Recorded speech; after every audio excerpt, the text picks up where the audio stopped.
श्रीपाद राजम शरणम प्रपद्ये अध्याय 23 शिवयोगी भक्त महिमा शिवपूजा रहस्य विवरण। मी कृष्ण युवल बड्डूतून कुरवपुरास प्रयाण करत असताना धर्मगुप्त नावाचे एक सद्वेषधारी ग्रस्त भेटले। ते श्रीपादांच्या दर्शनास कुरगड्डीस निघाले होते। ते सुद्धा योगायोगानं पिठिकापुरमला असणाऱ्या वेंकटप्पय्या श्रेष्ठींचे जवळचे नातेवाईक होते। मला याचं आश्चर्य वाटलं की मला भेटणारे सर्व श्रीपाद प्रभूंचे भक्त होते। ते प्रभूंच्या दिव्य चरित्राबद्दल अधिक माहिती सांगणारे होते। यामागे काहीतरी विशेष हेतू असावा हे नक्की। श्रीपाद प्रभूंच्या चरित्रातील एक वर्ष झालं की त्यात घडलेल्या घटनांचा थोडा मागचा भाग मला कळलेला असे। त्यातील एका घटनेचा दुसऱ्या घटनेशी फारच कमी संबंध असे। आतापर्यंत श्रीपाद प्रभूंच्या 10 वर्षांपर्यंत घडलेल्या लीलाच मला माहिती होत्या। त्या क्रमबद्ध पद्धतीने त्यांच्याकडून मला कळल्या होत्या। मी मनात विचार केला की श्रीपादांच्या 11व्या वर्षातील लीला मला कळतील का? श्रीपाद प्रभू क्षण क्षण लीला विहारी आहे। श्री धर्मगुप्त म्हणाले, अरे शंकर भट्टा, मी शिवभक्त आहे।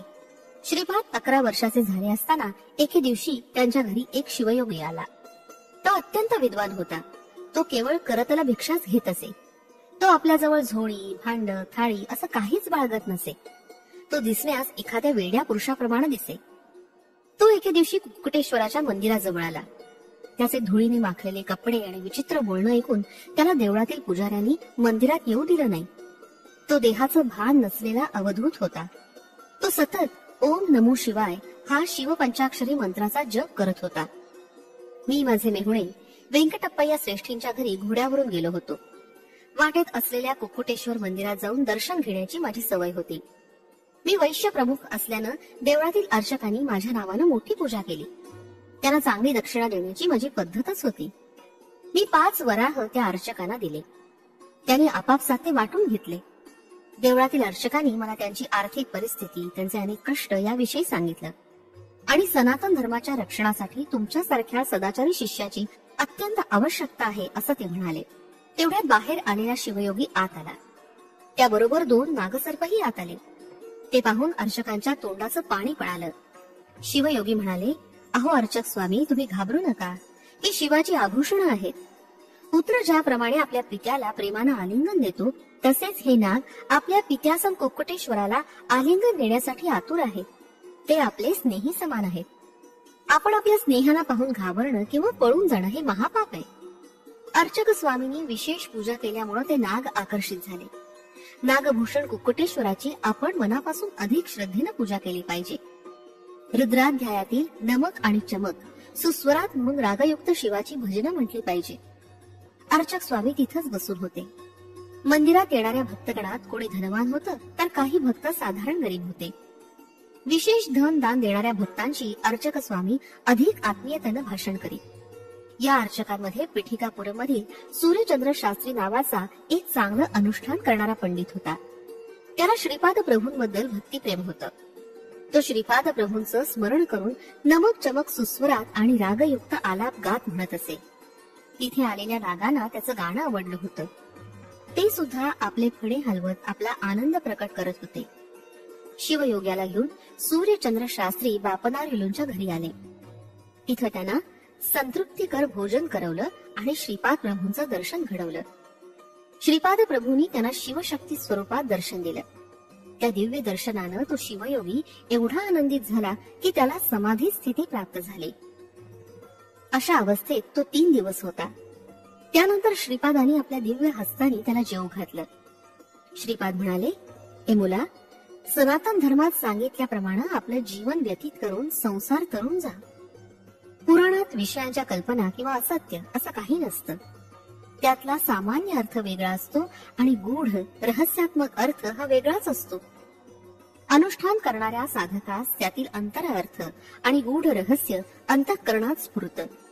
भूतकारकांना चंद्र सूर्यात सूर्य परमात्म्याचं प्रतीक आणि चंद्र मनाचं प्रतीक वाटतं। चित स्वरूप तेजस मनोरूप असणाऱ्यांना चंद्राशिवाय सृष्टिकार्य चालत नाही असं वाटतं। अमावस्या ही मायेचं प्रतीक आहे। ही माया पूर्वीच्या काळी वसुगुल नावाच्या कलेनं जन्म पावत होती। चंद्रबिंबामध्ये कलेचा प्रवेश झाल्यावर त्यातच तिचा लय होतो।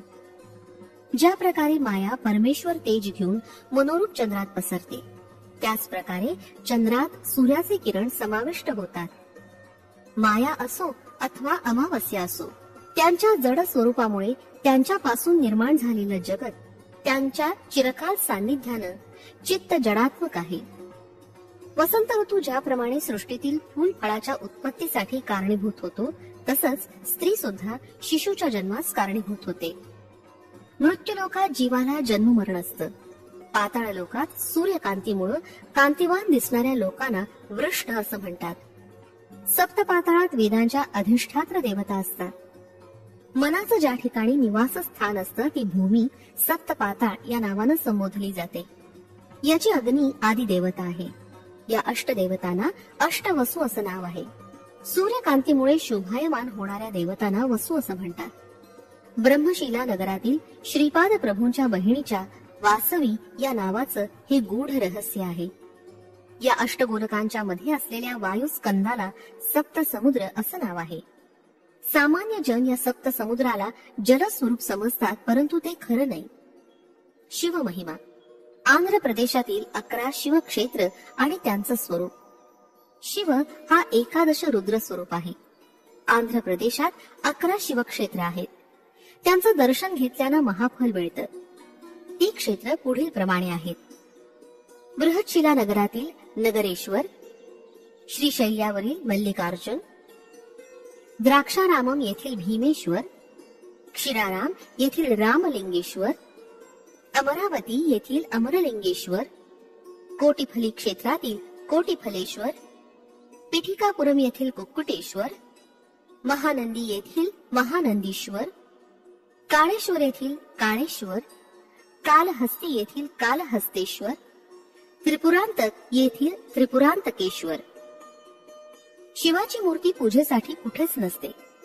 शिवलिंग आत्म्यात तेवणारं ज्योती स्वरूप आहे.